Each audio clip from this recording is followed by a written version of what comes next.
Hi welcome to Sangeetha GSBS channel. Please subscribe. Hi అండి. ఈరోజు తెల్లవారే శుక్రవారం అండి. 3 గంటలు లెగిసి ఇల్లు గుమ్మలు శుభ్రం చేసుకొని గడప పూజ చేసుకొని ఇంట్లో పూజ చేసుకున్నానండి. ఈరోజు విశేషం ఏమంటే, నేను రావుకాలం పూజ చేశాను కదండి ఫస్ట్ వీడియోలో. ఈ రావుకాలం పూజ 11 వారాలు పూర్తయి 12వ వారం అమ్మవారికి సారీ పెట్టాలంటండి. పంతులు గారు చెప్పారు.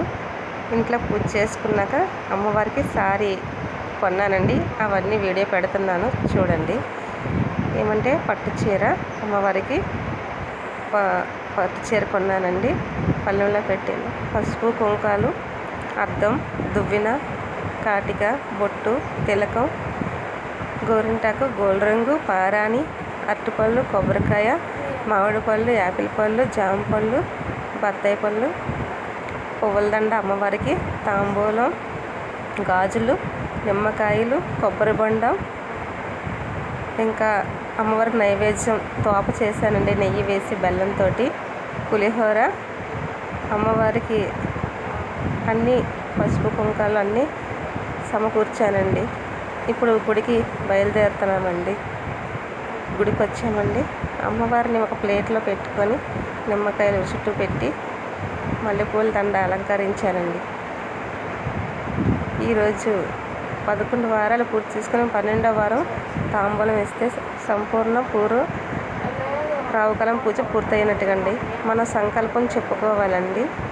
ఫస్ట్ వారం మన సంకల్పం చెప్పుకోవాలి. దేనికోసం చేస్తున్నామో, ఎవరి పేరు మీద చేస్తున్నామో సంకల్పం చెప్పుకోవాలి. ఆ పూజ చేసినప్పుడు ప్లేట్లోని ఈ ముగ్గు వేసుకోవాలండి.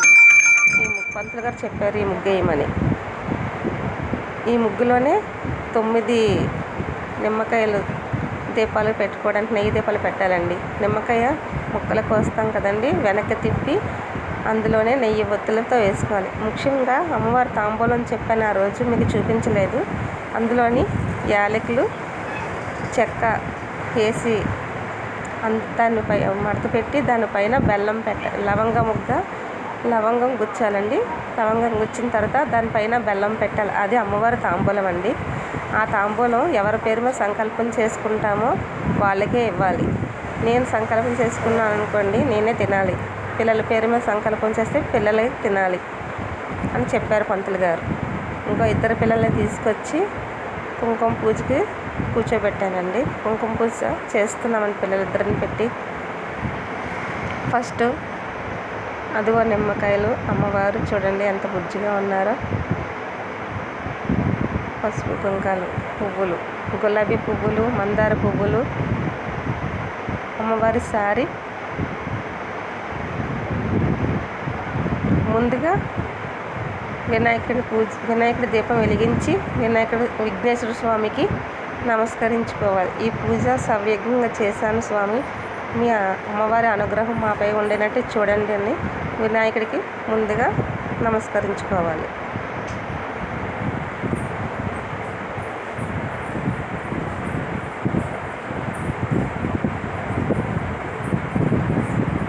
వినాయకుడి పూజ అయిన తర్వాత కుంకుమ పూజ పంతులు గారు స్టార్ట్ చేస్తారు. 2 అమ్మాయిలతో నేను కూడా అమ్మవారికి కుంకుమ పూజ చేశానండి.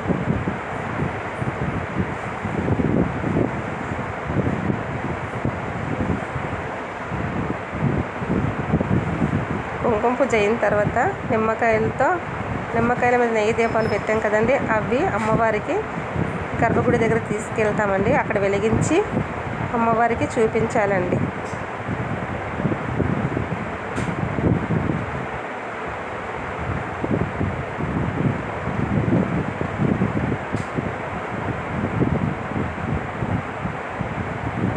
అదిగోండి నిమ్మకాయలతో అమ్మవారికి నా 2 పిల్లలతో కలిసి అమ్మవారికి చూపిస్తున్నామండి మా సంకల్పం చెప్పుకొని.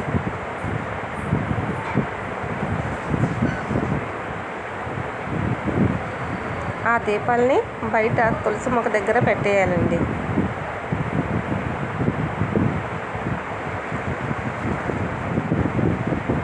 ఆ తర్వాత అమ్మవారికి సారీ సమర్పించాలండి. అదిగోండి సారీ పట్టుకెళ్తున్నాము అమ్మవారికి.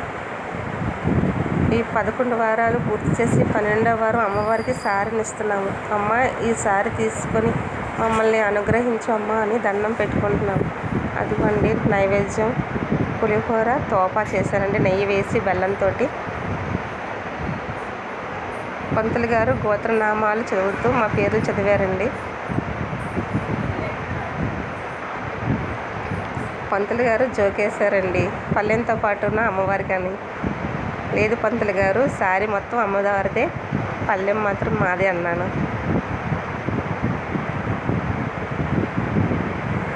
చూడండి అమ్మవారి ముందు పెడుతున్నారు మా సార్ ప్రసాదాలు. ఈ వీడియో కానీ మీకు నచ్చినట్టుగైతే లైక్ చేసి, షేర్ చేసి, సబ్స్క్రైబ్ చేసి, కామెంట్ చేయండి.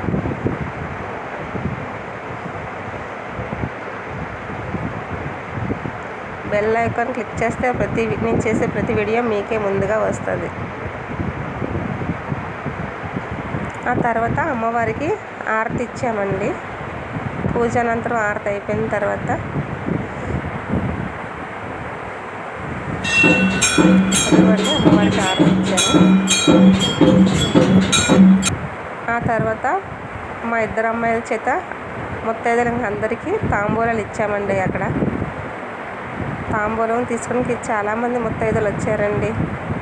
చాలా ఆనందం వేసింది. మాకివ్వు అని తాంబూలం అడిగారండి. చాలా ఆనందం వేసిందండి.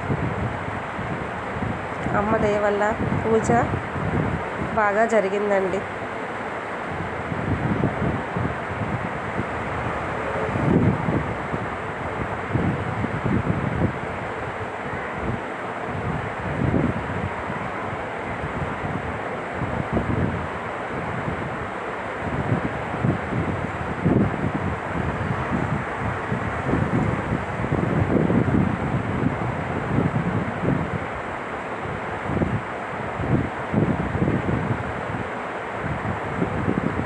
మా పిల్లలకి అందరూ ఆశీర్వాదించారండి.